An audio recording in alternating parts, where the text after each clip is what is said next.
It's one day in the night, those flying people, they enter inside our place. They are not pushing us. And I see one man now carrying me with his two children. I can't eat food. I'm telling also my father to tell me that he's coming. Enter inside the hospital. And I check, I will not see my father and I will not see anybody. I belongs to me and I start crying. When all of them think one thing, I understand why they're crying. They too, they start crying. When come on understand that my father is dead. I talked to my coordinator, Ben, and it's like, look, we have to build an orphanage. We have to do something for these kids. We have children coming in who have lost their parents. They don't have relatives who are willing to take care of them. We didn't have the resources at the time, but we bought some land. And then 3 months later, I get a call from a stranger I don't even know, and he provided the funding to build an orphanage for us.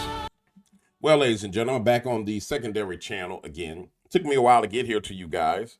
What you can expect me to do here is I'm going to be telling stories and I'm going to be covering news. Now, so far you've heard the AI stories, which the AI stories are great. They're not AI written, but they are AI voice stories. I've never had an AI write a story for me on anything. AI cannot compare to me as a storyteller. But now you get my voice back in the storytelling genre, and you get my unique version of news, but this is very specifically focused on things that are affecting Christians all over the world.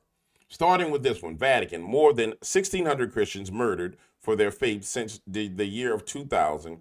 Real numbers likely much, much more. There's no doubt that the real numbers are likely much, much more, because when Syria was overthrown, the first thing that the jihadis did in Syria was attack Christians. And while people are marching in our streets saying free, free Palestine like a bunch of damn retards, we also have Christians being bombed in Palestine. We have Christians being forced to eat the heads in human flesh after Gaddafi was dethroned and destroyed by Hillary Clinton. And I'm going to go so far as to say this. The Obama administration and the Hillary Clinton State Department did everything they could do to get Christians persecuted. They did everything they could possibly do to get Christians persecuted. Going into the article, the Vatican has officially documented 1,624 Christians killed for their faith between 2000 and 2025, honoring them as modern-day martyrs across denominations. The Center for the Study of Global Christianity at Gordon Conwell Theological Seminary, however, estimates a much higher number, between 100 to 160,000 per year. Absolutely. Absolutely. In fact, ladies and gentlemen, you can go to Twitter now, because Twitter is not like, they're not as hardcore as they used to be, or X. And you can find the videos of Christian women and babies after their husbands have been killed, that are being kidnapped, and there are Muslims riding around on the camera being like, whatever the hell they're saying, with the ladies in the background, and they got blood on their hands, dried blood on their hands, and like, oh, help us, help us. And they're like, and it's all over the place. It's all over the place. One of the most significant things, in my opinion, that happened is we moved away from this concept and idea that everything is about Israel and anti-Semitism, and you whatever you call it, an anti-Semite, to where the attention is actually on Christians. And let me say this to you, to be clear with you, because a lot of people be like, oh, I'm a Christian, but I don't believe this. No. Either you a Christian or you're not a Christian. There's a doctrine for Christianity. If you haven't studied the doctrine and you're ignorant of the doctrine, you might want to go study the full doctrine of Christianity. If your church didn't teach you the doctrine, and you're taking on the doctrine of devils, you might want to go and study your doctrine of your faith. In our faith, our brothers and sisters, who are of all shades and all colors, are being persecuted all over the world. It was one of the most significant things that Donald J. Trump said during his United Nations speech. Hold on. Found it. I'm back. And I found a lot of it that I was referring to. And I want you to listen to this clip. Matter of fact, this clip is 1 minute and 34 seconds long. In that same 1 minute and 34 seconds, I'm going to hit play. I'm going to hop up. I'm going to run and get me a glass of water. And I'm going to come back in 1 minute and 34 seconds. But in this 1 minute and 34 seconds, you about to hear them say some brolic stuff about what's supposed to be coming to America. And I think people have this confused. I know they have it confused. I'm absolutely 100% certain they have this confused. You should be certain they have this concept and idea confused.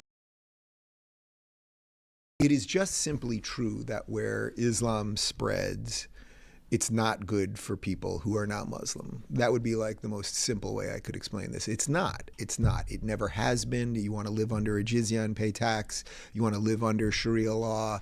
Where is it right now where there's a majority Muslim nation that treats their minorities, ethnic minorities, women, etc. well? It doesn't exist. And now that's been exported into the West. Do you see a model where Western countries can live with Islam or at least engage with it in a way that understands their values? My brother, I need to tell you something. Please. Within our faith, we know that whoever will follow Christ will be facing persecution. Yeah. North America is not far away from this persecution. We are in the first wave. The world divided to two zones, a conflict zone and a comfort zone. And the comfort zone was North America, Europe, Australia, And the conflict zone, where is the persecution, where there is 186,000 Christians being killed every year. This is the first wave of persecution. North America will face persecution. Mm-hmm. And this Muslim movement that you are talking about and what we see today, especially after the war in Israel, will be the first igniting of real persecution. Yeah. The immigration that we are facing, the subject of the immigration that we are facing today, have to be resolved. I ain't facing persecution from none of you. No. Y'all got the game messed up. You see, that's why I wanted to do this channel, because as Christians, we got to start paying attention. Hold on, my camera's trying to focus on the microphone and not me, so I'm gonna delete that. No, that's not it. Let me get him to act right.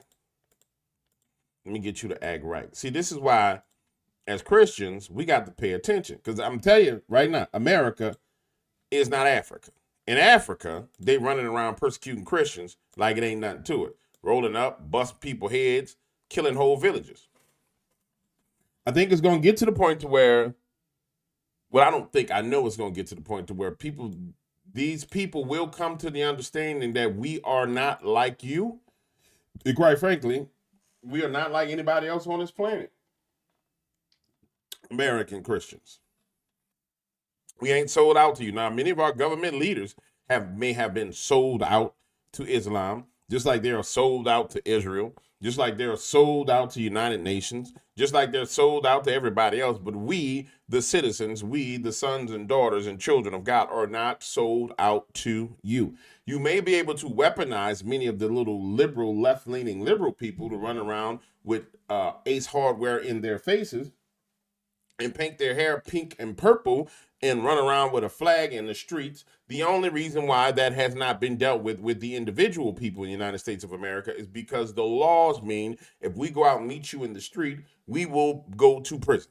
But if you push us to the point, which is where they're trying to get to, if you push us to the point to where we have no choice, where the safety of our sons and daughters and grandchildren are at stake, then people will go and meet you out in the streets. The problem that I see with all of this, ladies and gentlemen, is when you look at it from 100 million foot view down, the Muslims and all these other different ethnic groups are being used as tools to get a certain result around the world. Right now, they're being used as a battering ram to beat the doors down to nations. And we can't get to violence, even though violence would solve this relatively quickly, but we can't get to violence. We're going to have to just kick them out of our nation. They got to go. And they should be kicked out of all the rest of the nations. Donald Trump talked about this. And somebody be like, I can't believe you like Donald Trump. You a damn idiot if you ain't paying no attention to what's going on. Now, I wanted to find the clip of Donald talking about this. Someone is texting me.